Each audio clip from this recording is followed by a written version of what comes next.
so incredible.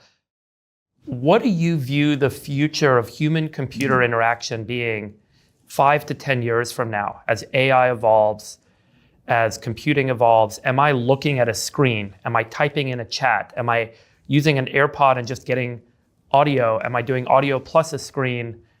Is it just a personalized interface and there's no even concept of the web? What does the future look like for accessing information and pursuing my interests in life as a human using compute? It's a great question. I do think, the answer has got to be, we've always, humans have adapted to computing, and it's always been that way.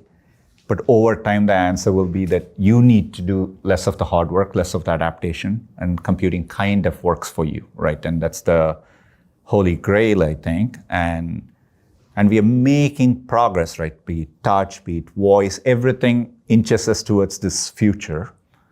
For example, when I wear AR glasses, I already wear glasses, so it's not that, but the AR glasses aren't quite as comfortable as my normal glasses, but they're getting there. It's obvious to me that that'll push it to the next level of seamlessness where it kind of is ambiently there and doing stuff for you. So I think that's the era of how it'll, it has to be more seamless and just be there for you. Will it be like Neuralink down the line, right? When I want to understand something, is it that seamless, right? I think all of that is a possibility. But I think in the immediate world, given you're going to have really natively multimodal models, which can take, audio, vision, language, all of that, and be there in your line of view. So I think when AR really works, I think that'll wow people. I'm not talking about immersive displays. I'm talking more about AR glasses, right? And I think that paradigm looks very interesting to me, having used it. You can kind of feel that next leap, right? Where I think we'll all enjoy using it in a way. But you still have a little bit of system integration challenges to work through. So we have maybe a couple cycles away to get to that sweet spot, what smartphones were in around 2006, 2007. So, but maybe that's the next leap, right? And so probably that's what's exciting for me. Are you spending a lot of time on hardware? Yes, right. I think we are definitely excited about be it AR glasses, the next form factors, robotics is another area, all that. And we obviously build Pixel phones, we build vast data centers. So we are definitely in the physical world. You can think of Waymo as a big robot. We are driving around everywhere. So we're making, with our partners, cars that way. So definitely, yes. I just want to zoom out and look at, there's this competitive landscape that's emerged for Google that maybe it's always been challenging. Maybe there's always been competitors, but they're getting a lot of money and they're investing a lot of money, more than ever, to compete with Google. How have the founders of Google, I've seen both of them recently, sounds like Sergey's spending time here. They both independently shared with me that this is the most exciting thing they've ever seen in computer science and it's transforming everything. How engaged are they? How much time do you spend with them? And what's your relationship like there? They are, obviously fortunate to have both of them involved in their own unique ways deeply. I talk to them all the time. Look, I think both Larry, Sergey, credit to them. They always envision like where AI would be. I think their ability to understand trends and I swear I've had conversations maybe as early as like 15, 20 years ago about moments like this with them.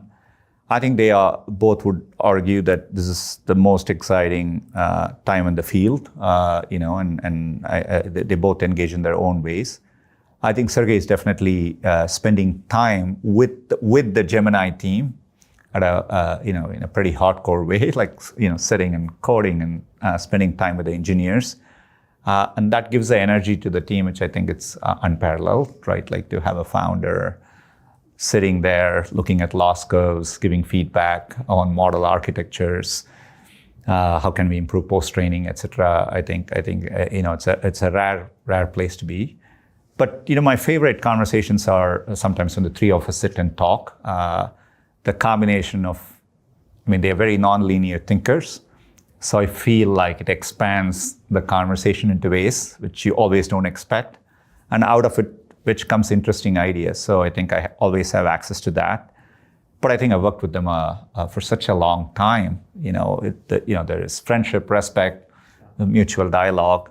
We love doing that. And I think I'll always have that. Your competitors out there have active founders. OpenAI has Sam, xAI has Elon, Meta has Zuck, and Microsoft has Satya. Are you willing to kind of share your perspectives on those four competitors, both the companies and the leaders? Look, it's obviously by definition, it's a very impressive group, right? And I think you're talking about some of the best companies, some of the best entrepreneurs, all that. Look, it shows how both how much progress we are going to see, because you're basically talking about many people who are working hard to drive that progress. Right.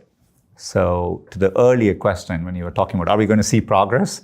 The answer has got to be yes, because of the unique types of people here pushing progress, right? So look, each of them, they're different people. I'm fortunate to know all of them, and I think maybe only one of them has invited me to a dance, not the others, right? But I spent time with Elon maybe 2 weeks ago when I talked to him, and his ability to will future technologies into existence, I think it's just unparalleled. So look, these are phenomenal people. I respect all of them. There's partnerships involved, there's competition involved, but if I were to step back and say, at the end of the day, I love, driving technology progress in a way that impacts people positively. When you think about areas like healthcare and other important areas, education, and, we are now talking about this is why AI is so profound. So the opportunity is what excites me. I think all of us are going to do well in this scenario. That's how I think about it. Right. I think that's what a lot of people don't grok. And I think this is an important point. Everyone out there says there's competitors, there's a winner, and everyone else is a loser. But this is an entirely new world that's going to be a lot bigger than the world we had last year. Yeah. And everyone's building down their own path, but there's going to be a lot of success. It's not just that who's going to beat whom in the marketplace. When the internet happened, right, Google wasn't even around. Right. So the other thing you can say is there are companies we don't even know, haven't been started yet, their names aren't known, might be extraordinarily big winners in the AI thing, right? So it's going to be, AI is a much bigger opportunity landscape than all the previous technologies we have known. Combined. Yeah. And so, which is why I think it's all about, the companies which will end up doing well, or you will do well because you're able to innovate and execute with the best talent. That ends up being the driver. Well, let's talk about that. Yeah. And let's talk about the unknown competitor, DeepSeek, popped up. Tell me about your impressions of the model, the performance, the rumors about the next model. Yeah. And what does that tell you about what's going on in China and what's going on that we're not seeing? Look, I think the main moment from DeepSeek was, always, if you kind of follow the AI research and scan through papers and read them, nobody who does that would underestimate China, right? So when you look at the amount of research output from China, right, they have extraordinary talent, and so. But I do think all of us had to adjust our priors a little bit after the DeepSeek moment, which was they are even closer to the frontier than most people maybe assume, And so I think that was a moment. I think internally for us, I think externally people are very impressed, and rightfully so, with how efficient their models were. Interestingly for us internally, we benchmarked it to Flash, and Flash was as efficient, or you could argue in some ways better. So I think to our earlier conversations, I do think this is more maybe internal baseball for us. We were benchmarking and saying, look, it's good to see, because they had to work in a hardware constrained way, I think, which is what drove a lot of their innovations and efficiency improvements, and and so I was pleased with that. But it tells you that the frontier is evolving rapidly. There are more players closer to it than people fully realize, and it's going to be a very dynamic moment in the industry. I think China will be very, very competitive on the AI frontier. Is just what